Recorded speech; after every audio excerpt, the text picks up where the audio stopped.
Yes, because they all need to know. And then feel free to go ahead and take it over. Okay, I will. And thank you so much. I told VJ to read my bio and I forget how much of a mouthful it is. So thank you, BJ, for doing that and, making me happy in that way.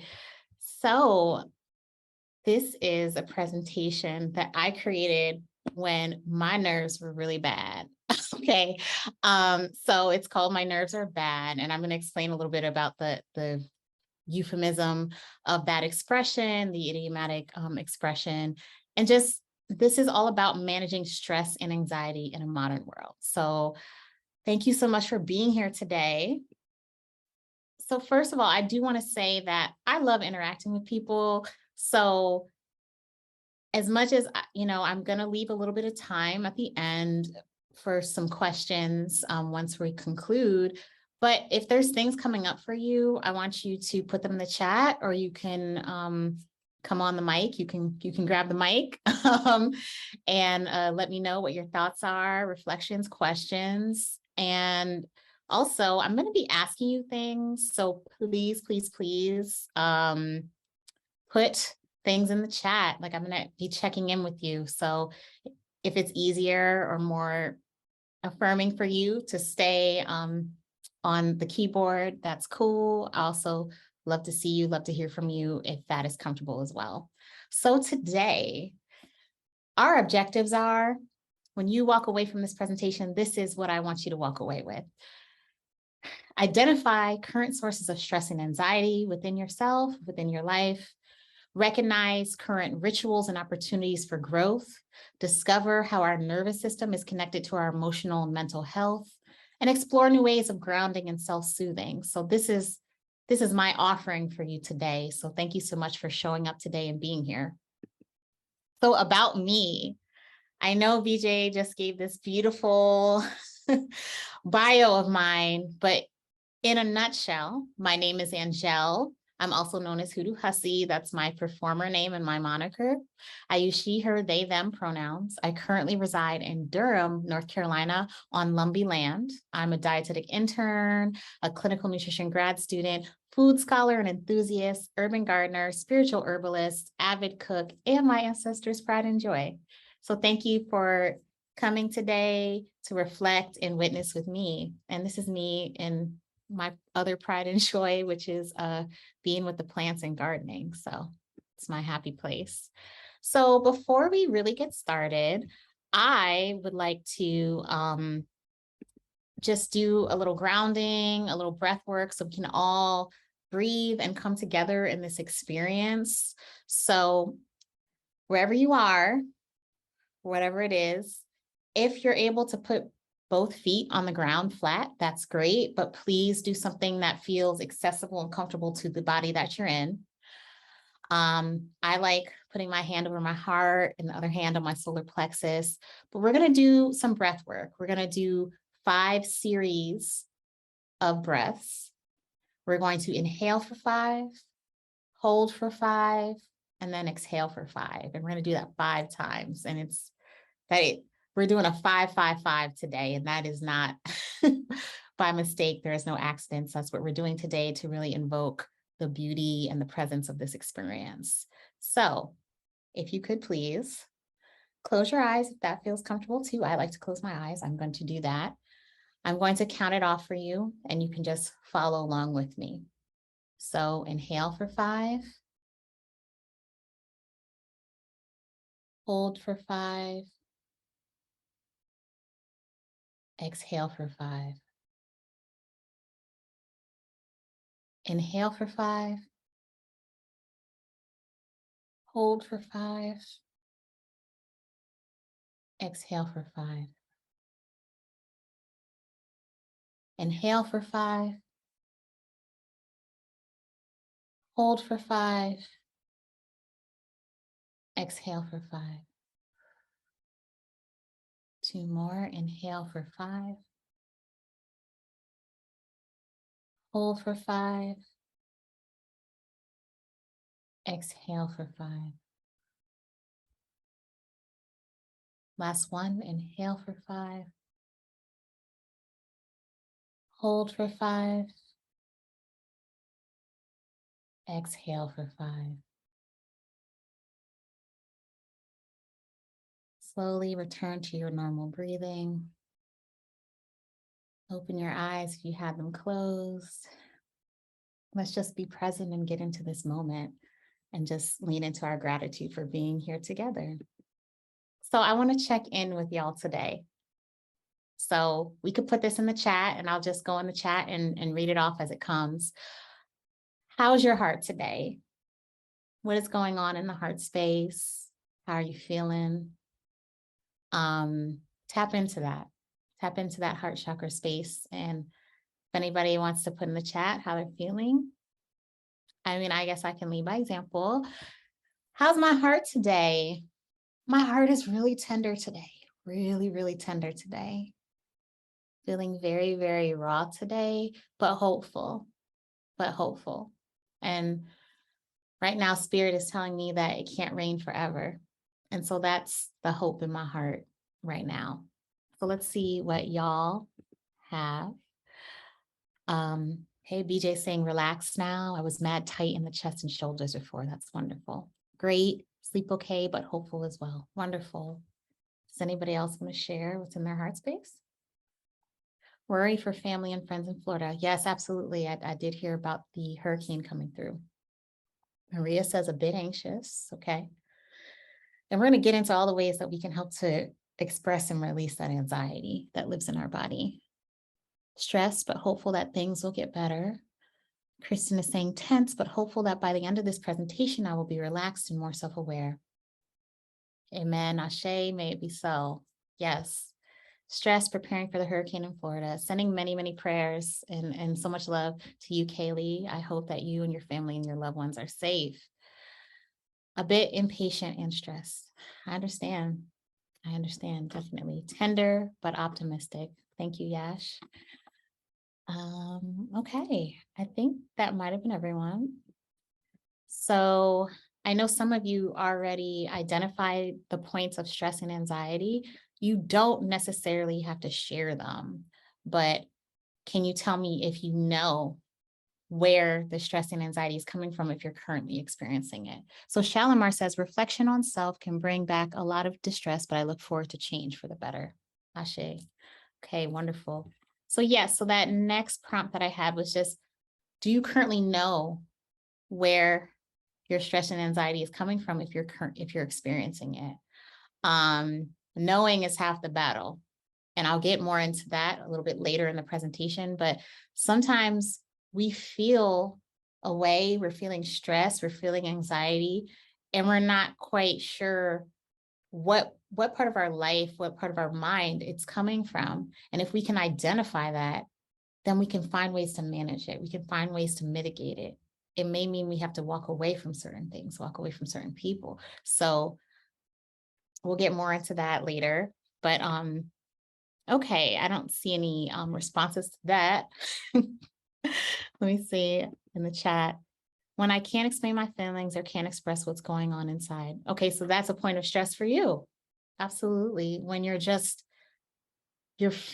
not feeling good, you're not feeling balanced, maybe in your mind, your heart, your emotions, and you're not sure where it's coming from. Or you may be feeling the manifestation of physical with the stress. And so trying to figure out, feeling trapped. I'm sorry to hear that, Yash. Okay, Callan, balancing internship, MSW, and parenting, worried of being a bad mommy. Oh, I can completely relate to that, like 100% relating to that. Finances is definitely a point of stress. Ooh, absolutely. Yes, thank you, Sid. Maria, sometimes I can pinpoint, other times it's difficult to tap into it. Okay. Amanda says work and school are very stressful. Yeah. Those are definitely some main points of stress. Absolutely. Thank you for sharing and being vulnerable. So my next check-in, we're going to switch gears slightly. Okay, young adult child, that's another point of stress. Yes, teenagers, young adults, they can be stressful. They can be a handful. So the next check-in that I have is, how did you sleep last night? And I can give some examples, like you can sleep long and have enough hours of sleep, but the sleep wasn't deep or restful. You could have a good deep sleep, but it wasn't long enough. You could have bouts of insomnia. You could keep waking up. You could have problems falling asleep. There's so many ways that our sleep can be disturbed, and it absolutely affects our emotional mental state and how we are able to manage stress and anxiety. Our body resets itself while it's sleeping, and it's integral to our nervous system to have really good quality sleep. So this is why I ask. Let's see. Lots of restless nightmares. Oh no. Okay, lots of weird dreams, deep sleep, but it was cut short and I had such a weird dream. Only woke up once last night, but I wished I would have slept deeper. Always takes me a while to shut off the thoughts and actually fall asleep. Restless, cried myself to sleep. Oh gosh, been there too. So yeah, it sounds so simple, right? Get some good sleep. I am a sleep activist, actually. I realized that when I originally came up with that, I meant advocate, but activist sounds more powerful. So that's what I'm going to say, because it's so essential for our baseline health. But we have so many reasons why, it may not exactly line up the way that we want. BJ, I think something is happening with the moon. You also know I don't sleep though. Yes, I do. BJ and I have been working for some time to help that. Yesterday was a new moon, Mercury retrograde. Yeah, it's also planets. It's also climate. It's also what's going on in the world. There's like so many ways. Yes, empowering, hashtag sleep activists. Yes, absolutely. Sleep activists. One of the things is that we have a lot of distractions and things that interfere with our natural, circadian rhythms. Like 100 years ago, we're in 2020. Maybe, let me say more like maybe 150 years ago, 200 years ago, people were not in bed rolling around with their smartphone. There wasn't all this artificial light. There wasn't all this noise pollution. You went to bed when the sun went down.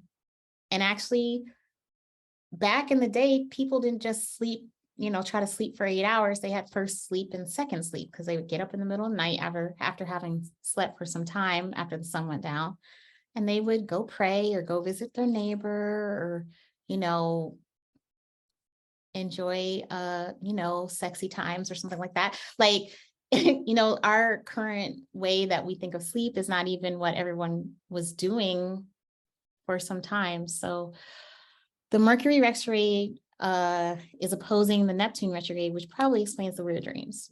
Yeah, everyone's, clearly having some effects from the planetary movements. Absolutely. So last but not least, before I start going too far with just this one slide, how does your body feel today? How does the body feel today? My body is asking for more really good quality nutrition. So my body's hungry today and yearning for that. That's how my body feels. So I'm going to center that today. How does everybody else's body feel? And they're the reason why I ask these series of questions. My body is feeling tired and in a lot of pain. I'm sorry to hear that, Amanda. A little stiff, in need of mobility and recovery, in need of release, sleep, and warm food, movement. My body is asking for movement. Oh, Maria, me too. I need to go for a walk today. My body is asking for movement and for some fresh air, absolutely. Not great, getting sick. Oh no. Great, it's a beautiful day and that always makes me feel great physically. Yes, when the sun is shining, I'm a sun baby. I have tropical blood in my veins. I like sun. I don't like dreary. I know some people they like overcast, and that's not me, but that's okay because different strokes for different folks. Jennifer, I'm sorry to hear that you're getting sick. I hope that you can get some things together to help maybe fight it off. I don't know if you're, a good soup is good, green onions, ginger, thyme. This is not even an herbal presentation. I can't help it. I can't help but try to help people. Kristen, I lifted weights in the morning. So in some muscle recovery mode now. Rick Jackson, my body says I cannot do chores like I'm in my 20s, 30s, or even 40s. Yeah, we have to listen to our body when it tries to tell us things, because sometimes our body tells us to sit down. And if we ignore it, next time it's not going to be a gentle ask. It's going to be, you thought you were laying down for 20 minutes and then you wake up 5 hours later. Your body is going to take what it needs by hook or by crook. We have some level of control of our body, but our body's job is to keep us alive. And we could try to do things that are incongruent to that. The body's going to fight back. So, we absolutely have to work within what is accessible to us and give ourselves permission to rest. Took a painkiller for body pain. Body feels like I need to sweat hard and also find balance and be still. Absolutely, Ashe, please do. Please be still. We need more stillness in our life. That makes sense. And I just gave me permission. Yes, I'm so glad to hear that, Rick. Listen, I'm a rest activist. I'm a sleep activist, okay? Nap activist. I am team. We need to treat ourselves like our own. We are the love of our life, and we have to treat ourselves like that. So let's move on, because I could just go on and on and on. So the reason why I'm saying all this is because a lot of these things, we have to just tap into how we're feeling baseline so we can understand where we need to go from there. What are the rooms for growth? What are the opportunities? So we're going to look back to move forward. When I say look back, I'm thinking about the ways that many traditional cultures around the world lived. The things that our ancient, human ancestors and non-human relatives have done. Modern living has taken us away from being a part of nature, but we are part of nature. We're not separate from it, and we need it. We need to walk outside. We need to be communing with plants. It was never a natural way of life for us to be separated.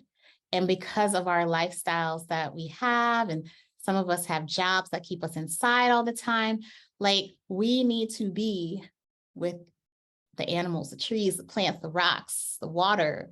We need sun, we need air, we need water to thrive. Our bodies, we talk about our lizard brain, also like our ancient bodies. We may be in 2022, but our bodies truly don't care what year it is. It still needs what it needs, and it still needs the same things that people in time immemorial needed. So we have to remember the wisdom and the lessons of people who lived before us and how they were able to take immaculate care of themselves. So modern living, there's things that are very convenient. I love that I have a dishwasher. Love it. It is amazing. And it also saves water. But there's certain things that are incongruent to our most balanced, rested, and restored self. I just mentioned, rolling around in bed with a smartphone. Some of the trappings of modern living have made things easier and more accessible to us. Like, I like riding on planes and stuff like that, so I can go to other parts of the world easily. But then there's also parts of the modern living and the innovation and the technology that has been harmful to our mental, spiritual, and physical health. And all of these things are related. In modern healthcare, they make us think that I'm going to go here for mental health. I'm going to go here for my physical health with, a doctor, physician, the hospital.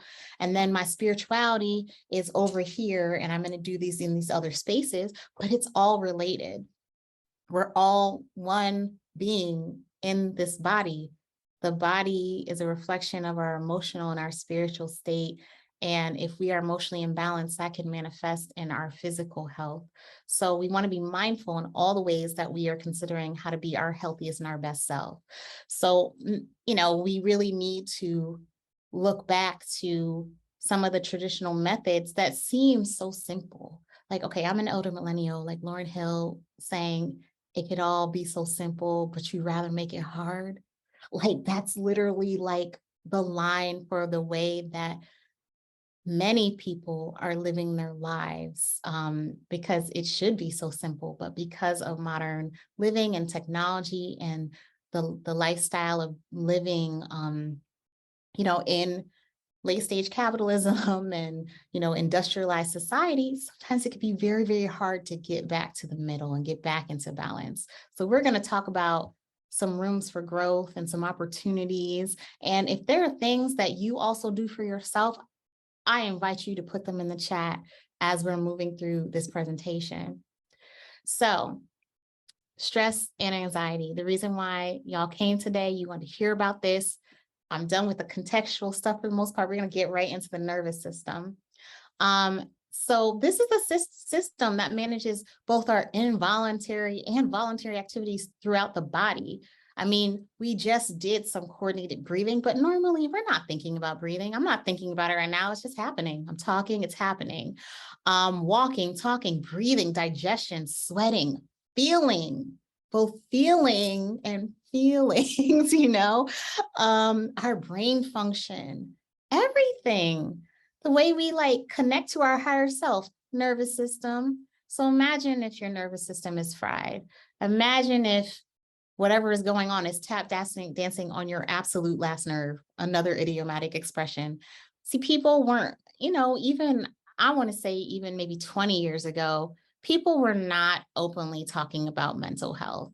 They were not saying, my anxiety is really bad today. That was not something people said. And for people from certain cultural backgrounds, I can speak specifically to my own, that was not something that people openly talked about. So people said stuff like, you're tap dancing on my last nerve, which meant I am fried, I'm exhausted, and my nervous system is out of balance. And whatever you are doing right there is going to bring me over the edge. Like, that's what they meant. Like, they meant, I have a lot of anxiety about my life and I'm exhausted, but that's not what people would say. So my nerves are bad. Something that I've heard throughout my whole life. And that was just a way for folks to just express chronic stress and anxiety, an old euphemism for that, the deleterious effects of chronic stress and anxiety on the body, mind, and soul. Bad nerves equals an undernourished and severely worn down nervous system, and we don't want that. So the nervous system is the body's orchestra. So how do we get back in balance? We can restore the nervous system using a combination of approaches, including, but not limited to, lifestyle alterations. We spoke a little about sleep rituals, but I'm going to get even deeper into that in a little bit. Embodied practices, spirituality, and plant supports, plant allies, our herbal allies. What will work for each person is dependent on your individual constitution of your body and your mind and what you're going through and situational, current health status, and whatever your challenges may be. So, they say, and no offense to anybody who's vegetarian or vegan on the call, but they say, chew the meat and spit out the bones. So if it applies, let it fly. If there's something that doesn't resonate with you, that's okay. But I hope that if you could just take one thing away from this and be able to apply it to your life, then mission accomplished for me. So we're going to get into some of the practices, rituals, frameworks, and thought process that can be really beneficial to managing stress and anxiety in this modern world. So we talked about this earlier, so I don't think we have to get too deep into it, but identify the sources. Where are the root causes of your stress and anxiety? What are the things in your life that are causing you to stress? Like a few months ago for me, I was moving It's very stressful. No one told me. I'm mad that none of my friends, nobody told me how stressful moving is. That was a major stress. It was temporary though. So I knew I just had to manage it until I got through that transition, right? But some things may be chronic stress, right? BJ's giving me side eye. BJ should have known. BJ's moved a few times. I Um, told you. okay. Okay. I Okay. digress. I apologize, y'all. Anyway, when you know someone for a long time. So what are things in your life that are causing distress? So being able to actually identify what is going on so you know how to approach it. If you're just feeling away and you truly don't know what the source is, you have to tap in and figure it out, because then the next part is stress, fight or flight. Okay. Of course, we cannot avoid stress altogether. That's impossible. Life is life. And but we can minimize certain things, absolutely, by deciding how we're going to handle it. Some situations we have to stay in them. So we're like, okay, how can I mitigate? How can I manage? How can I maybe minimize the stress I'm experiencing? Like, say you're in a certain job and maybe it stresses you out, the shift that you do, or maybe your job title stresses you out. So maybe you switch to another position in the company, or maybe you do a flight and you leave and you switch careers, or you find something else that is not going to be as stressful. Example, I love examples. My mom is a nurse. She is a veteran nurse, meaning not that she's a veteran and a nurse. She is someone who's been in nursing for most of her adult life, right? It was too stressful for her to work in the ER. I mean, it's good money though, but is money worth sacrificing your body, sacrificing your mental health? She decided she was going to switch to working as a school nurse, and she does not regret it at all, because her lifestyle and her just baseline level of stress dropped considerably. So we have to figure out where we have choices and where we can put ourselves, perhaps where the stress can be decreased. But yeah, it's that fight or flight. We have to decide what we're going to do. Are you going to fight it by remaining in the situation and deciding that it's worth it, and you're going to just find tools to in tools and different types of supports to help you thrive as you're in this situation, or do you need to leave? So those are the main things with that. And then being intentional and having active rest, right? So rest doesn't just mean sleep, even though you know how I feel. Y'all already know, you've known me for all of 35 minutes and you know how I feel about sleep. But we're not meant to be on the go every day all the time. There is this myth in our society, in our modern society in the West, that we are only as valuable as our productivity, and that our careers are our identity and make us worthy. But if you haven't heard this before, let me be the first one to tell you right now, your worth was conferred upon your birth. And I did not mean to rhyme like that. I'm sorry, but you are worthy because you were born, and you're a person, and you're a human, and you're deserving. You're deserving of rest. You're deserving of joy. You're deserving of pleasure. You don't have to earn any of those things, right? So just know that, and know that it's okay to sit down. Like I was telling Rick in the chat, it is okay. Go lay down. Go take a rest. Go for a walk. It could be active rest too. Sometimes we just need to rest our mind, rest our spirit, rest our soul. So that might be going outside and playing with your dog. That might mean putting on your favorite Netflix anime. Like, there are other ways that we can rest, and there's different types of rest. It's not just nighttime. Okay. Booked and busy. I'm not, let's let go of that whole grind culture, hustle harder, push, white knuckle. That is a guaranteed recipe for burnout, for a meltdown. we have this one body. We're here in this body just one time. If you believe in incarnation, believe we could come back, our souls come back, but not like this. This is the last time I'm here like this. So I'm going to honor the gift of being human and having this human experience and being in that body. So that means you have to let that body rest, and you have to let that body enjoy and really center pleasure. And it's a radical notion because we do live in a society that makes us feel like we have to do labor all the time. Go for a walk in nature. That resets your aura. That resets your whole mental self. Like, go give it all to the trees. Go give it to the river. Whatever you're going through, you can always find a way to reset within nature. So I invite you to find those opportunities. See something in the chat. Okay. Larika Young, my therapist checked me on being in a constant state of inflammation and my cortisol levels, and being more mindful of not resting or settling into fight or flight mode as a norm or consistent state of being. Absolutely, yes. And then BJ said, that's real. It's a lot to unlearn and unpack to understand the triggers. Asia says, my rest is definitely giving offerings to the river and just being in the water. Yes.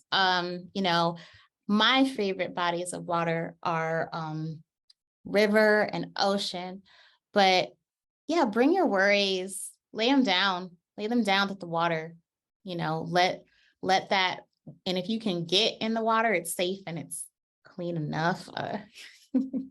As I'm from New York, and some of the water I didn't want to get into, but you could be near the water's edge and still have those calming effects and that release. Anything that can quiet your mind and soothe your soul, you want to lean into that and make space for it. Just like you put this on your calendar today, put rest and restful activities and joy and pleasure on your calendar too. They're just as important as those other things that seem so urgent and obligatory. So, sleep rituals. And I'm just going to tell y'all now, like, I'm not coming here in a framework of like, I have mastered every last one of these. I'm coming to you as my first client. I am my first client always. So the things that I say, I am taking the medicine too. So one of the things I did a long time ago is that I got rid of the TV in my room. And also, whatever, let me not get too personal, but I lived with someone who wanted to have the TV on in the bedroom all the time, and it was so disturbing to my slumber. So I eventually, once it was just me, that was one of the things. I'm like, I'm never having a TV in my bedroom again. I'm never doing it. Create a peaceful sleep environment. Your bedroom should be an oasis. And the only things you really should be doing in the bedroom shouldn't be your office. It shouldn't be the TV room. It should be the place where you go to sleep/rest or enjoy sensual time with yourself or others. That is what the bedroom, that is what the boudoir is for. So make it peaceful, make it beautiful, make it, just an oasis, a sanctuary, respite.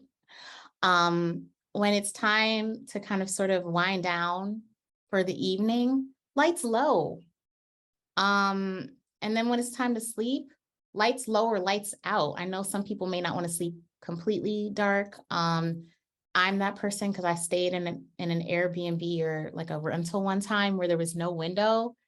And when it was lights out, I was like, oh no, I'm claustrophobic. It's like completely black.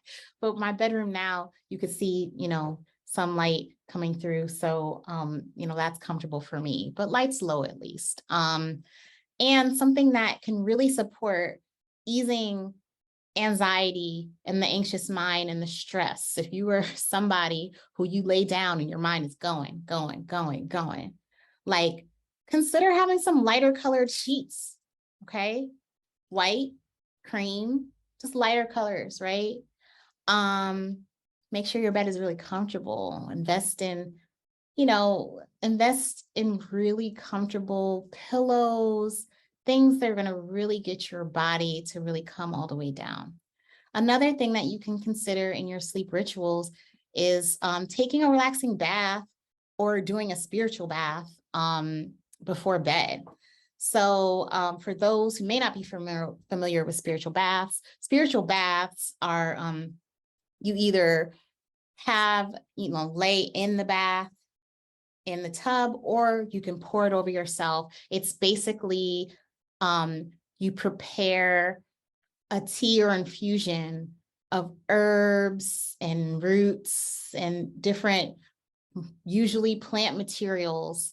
And those plants are, you do different types of baths based on the outcome. So what I'm saying in terms of the white spiritual bath, you're going to use some coconut milk, white flowers, and either some Florida water, or you can use essential oil and think bright, think uplifting scents like orange, like citrus, things that are, like really uplifting and refreshing. You're going to put that together, and then you're going to add it to either like a big basin of water or a bucket of water, or add it directly to your bath. And you're going to, if you do it in the bucket, you can pour it over yourself after your regular hygienic shower. We don't want to take spiritual baths and not have done our actual soap and water, body wash and water shower. You start with a clean vessel, is clean. You could soak in the white spiritual bath or pour it over yourself. And either way, when you come out of the bath or after you poured it over yourself, air dry. And I could maybe put this in the chat, or maybe I can send the instructions to BJ and she could maybe email you. I think maybe that might be easier. So yeah, consider taking a relaxing bath. Even if you don't want to do the spiritual bath, put a little lavender in that bath, start getting in that mode, start getting into that relaxation. And lavender is a warrior. Okay. Lavender is strong. It's not just something cute to, make a cake or, put in something. Like, it seems like it's so relaxing, but lavender is strong. So if you need something really, really relaxing, like, go ahead and get some lavender and use that. Have a technology curfew. So, I know we get really caught up in social media and news and Twitter fingers and all of those things, but there needs to be a cutoff. We shouldn't be spooning in the bed with our phone and scrolling. So have a technology curfew. If your goal is to go to bed at 10, which I realize I go to bed way earlier than most people, like I'm realizing this more and more. But say your bedtime is 10, have your technology cutoff be like 8 o'clock, 7 o'clock. And if you still are like, I'm bored, read a book, maybe journal, debrief about your day. Do something else, play Scrabble with your child, with your partner, write the next great American novel. I don't know. There's like so many activities that are analog that I think we've forgotten about, that we can do for ourselves, that sort of starts to unplug us for the evening. Let me see what is being said in the chat. May I ask about light colored sheets? I've never heard this before. So the light colored sheets, like what we put on our body, you might notice I'm in white right now. That's intentional. It was not a mistake. White as a color is calming. It's relaxing. It is, if you're ever feeling a lot of stress and anxiety, you can put a white scarf on your head to help bring it down. Dark colors, they could, not promote the lightness in our spirit. So for like emotional, mental, spiritual health, lighter colors of clothing and bed clothing can really be supportive to that. And so I have no dark colored sheets. And I'm actually about to buy another set of sheets, and they will be white. Yeah. So I'm not sure if I hope I answered your question, Tina. Asia, odd question, but is it okay to do a spiritual bath on your cycle? Absolutely. Yeah, it's absolutely fine. So let's Okay, so create a bedtime herbal tea ritual. So I have a surprise at the end, but that has to do with this. But yes, just make yourself some tea. It can be really simple, like lemon balm, chamomile. If you feel like it, you could buy the already prepared bags. I'm an herbalist, so I don't own any of those. Like I'm always training things, but find a relaxing tea that you like and make it your ritual to prepare it maybe an hour before bed and sip on it before you go to bed. My sleep activism extends to making very, very strongly brewed sleep infusions because I want to guarantee that I can fall asleep and stay asleep. Sometimes it's the stay asleep that is most problematic for many of us. So, find a tea that you like and make that part of your evening ritual. Um, everything is a ritual. It becomes ritual when you continue to do it day in and day out. It's your ritual, so you can create that space for yourself.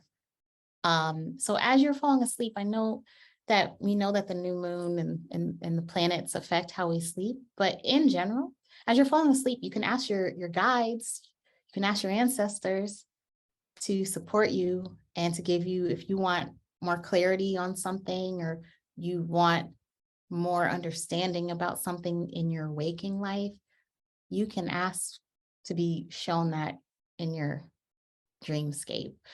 Also, maybe you don't want to dream. You can ask for that too. You can, ask to just see rain in the desert or something like that. And also for people who want some like sort of like peacefulness in their sleep, I don't know why lavender, I think maybe because I just use lavender, it's like, hey, I'm here. You can put lavender in a sachet and put it under your pillow. And that's protective, it's peaceful. So that's another, I don't have that on the slide, but that is something that you can also do. BJ, this is giving when it's spring, we are bringing all the colors and joy, but when winter hits, we be in black so we don't get lost in the snow. Okay. BJ. So embodied practices, getting out of your head. And this is something, hello, like physician heal thyself. It's a constant practice for me, trying to get out of my head. Sometimes we overthink things. Sometimes we spend a lot of time ruminating over certain things in our lives, certain relationships. And the obsessive and racing thoughts can make us sick. It could keep us up at night. So one of the ways that we can help get grounded back into our body is by moving and moving in a way that is accessible for each one of our bodies. I understand, what BJ can do, okay, because BJ is a big time personal trainer. What BJ can do with her body is not what I can do with my body. And so we always want to think about what is accessible for our body, even if you can't do stuff standing up. There's ways to move your body sitting down. There's ways to move different parts of your body.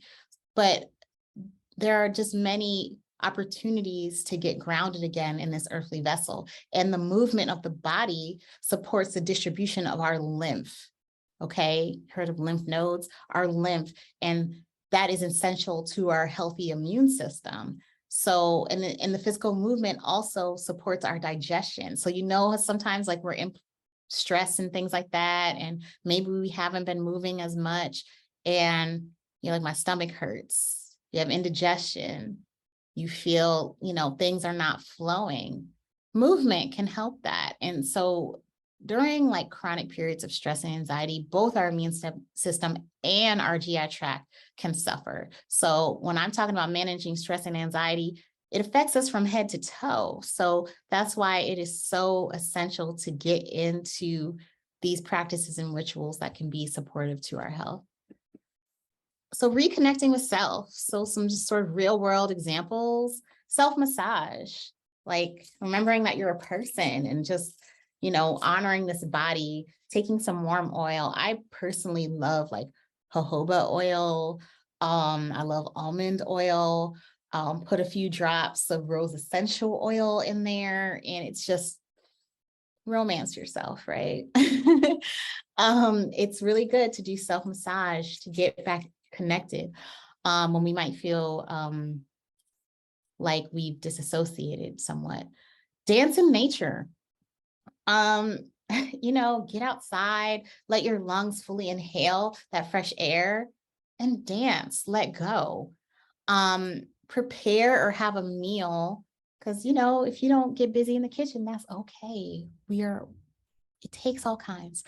Have a meal full of flavorful foods and take note of the sensation you feel as the food touches your tongue, you're chewing, you're swallowing, smell, taste, like get back into your own sensuous feelings. Because life is sensual. It's not just about, sensual is different than sexual. Life is sensual. How we experience life and how all the senses that we have, that's what makes us so human, and that's what makes us alive. So by really having a moment to sit and rediscover all the ways that food can tantalize us and our different senses, that will help you feel more reconnected to this body, right? Plan a day where you're committed to bring yourself back into your body and focusing solely on your joy, pleasure, and embodiment. And that looks different for everybody. What I do to focus and recommit to myself and this body is not going to look the same as anybody, but make a day and commit to it. And maybe that could be your day of the week where it's like, you know what, Sundays is the day that I have this beautiful brunch and I take time to really appreciate it. And maybe then I'll go for a walk and I'll look at the trees and I'll appreciate the sensual beauty of nature. And maybe I'll top it off with, getting into that book that I put down a long time ago that I was enjoying, but I got too busy. Like, write down a list of activities that are not related to work, labor, or productivity, solely joy, pleasure, okay?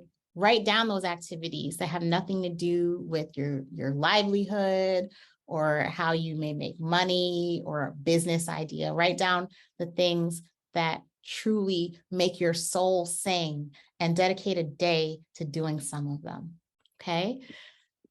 And let me just look at the chat. Okay, got it.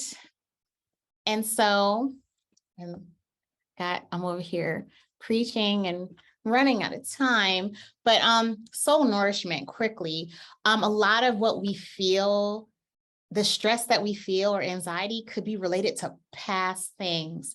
So I was taught to call them soul injuries. Some people call them soul wounds, and a lot of them occur in childhood, and we have to address those. And it's great that we now have such an open discourse about mental health, because it's great discussing it with a therapist, discussing with a spiritual mentor, or allowing someone in your community to hold space and witness. You have to get it out so that it's not just existing inside. We have to think back to what our inner child wants, what our inner child needs, because if those needs have not been addressed in adulthood, it's going to continue to be a yearning and a wanting, and it's going to affect your present life. So check in with yourself regularly. So plant supports quickly. I have a list here, but if you're new to herbal medicine, and I have the little disclaimer on the bottom, you should book with a qualified herbalist. I'm one anyway, but you could book with whomever you trust and you want and is affirming to you. I would say start with oat straw or milky oat tops. It's the oat plant. So soothing, great for the nervous system, so nourishing, and also lemon balm. So those two right there, they have zero contraindications with any type of medicine or medical condition. So that's why I'm saying those two. If you're new to it, And, you're not trying to necessarily go to an herbalist right now. Those two can be safely consumed by anyone of any age and any condition.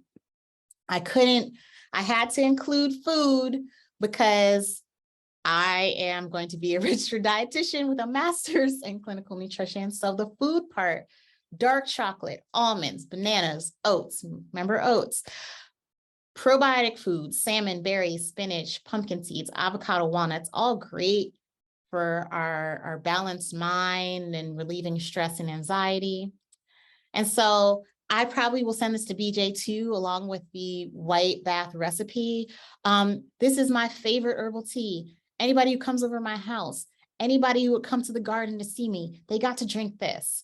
And so I will send this recipe. You could use this as your evening recipe. Rose is also a beautiful herbal ally for stress, for self-love, for the nervous system. So yes, and a little honey to remember the sweetness of life. And maybe you could use maple syrup if honey doesn't, tickle your fancy. But I will send this to BJ so that she can send it out to all of y'all. And I don't know if we really have time for questions. I'm so sorry. I know things have been said in the chat, but this is my contact info. And I am so grateful for all of y'all being here today. And please get in contact with me, hoodoohussy.conjure@gmail.com. My website is hoodoohussy.com. I'm also on Instagram @hoodoohussy. Join my mailing list because I'm about to relaunch everything towards the end of the year and debut some things. And I have sales and all these different things. And I'll be having more offerings, and to keep in the know about other workshops and events that I will be hosting. So thank you so much. I really appreciate everyone being here today. And I hope there was something in this presentation that resonated and that you will be able to put into practice sooner rather than later. Peace. Thank you. And right on the dot. We love to see it. Yeah, so I did see in the chat, someone is wondering around also about the breakdown addressing stressors. So I don't know if you're going to provide the full presentation, but maybe if you can grab some snapshots of information, I would love to share that out. But for everybody else, thank you so much for joining. I'll make sure to get you everything, and have an amazing day. Thank you. Bye, y'all.